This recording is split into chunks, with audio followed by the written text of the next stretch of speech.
एक दिन छोटे से कस्बे के एक पुराने कुतुब खाने लाइब्रेरी में 12 साला लड़का सामी दाखिल हुआ। वो किताबों का बहुत शौकीन था, लेकिन इस दिन वो किसी खास किताब की तलाश में नहीं आया था, बल्कि एक राज का पता लगाने आया था।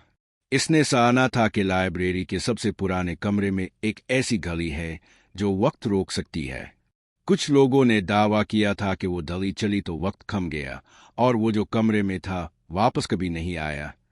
बस अफवाह होगी, सामी ने दिल में कहा, लेकिन तजस्सुस इसे खींच लाया था।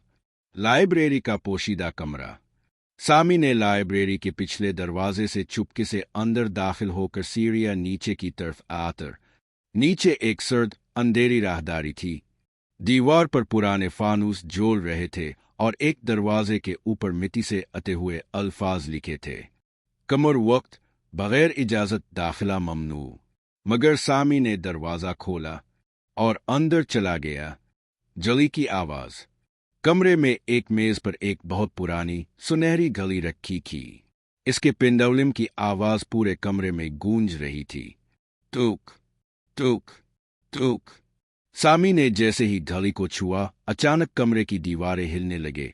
घड़ी ने एक जोरदार आवाज निकाली और सब कुछ साकित हो गया। हुआ आवाज, रोशनी, सब रुक गया। सामी ने खिड़की से बाहर जानका लोग मुजस्समे बन चुके थे, परिंदे हुआ में जम गए थे और वक्त जैसे थम चुका था। फंस जाना। सामी को एहसास हुआ कि वो घड़ी के जादू में फंस चुका है। वो भागकर दरवाजे की तरफ गया, मगर दरवाजा गायब हो चुका था। अब सिर्फ एक और रास्ता था, घड़ी के अंदर।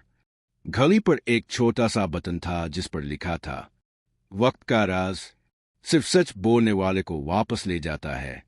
सामी ने बटन दबाया और घड़ी के अंदर चमकती हुई रोशनी में गायब हो गया। वक्त की दुनिया। वो एक अजीबो गरीब दुनिया में पहुंचा। हर तरफ रेत की गलियां, गोल घूमते हुए गेयर्स और वक्त के मुहाफिज मौजूद थे। उन मुहाफिजों ने सामी से सवाल किया, क्या तुमने लालच में आकर वक्त का दरवाजा खोला? सामी ने सच बोल दिया, हाँ, मैं सिर्फ राज जानना चाहता था, लेकिन अब मैं वापस जाना चाहता हूँ। मुहाफिज मुस्कुराए और बोले, सच बोलना सबसे बड़ा हुनर है। जो सच का सामना करता है वही वक्त का मालिक बन सकता है। वापसी। सामी की आंख खिली। वो अब वापस लाइब्रेरी में था। घड़ी अपनी जगह पर थी।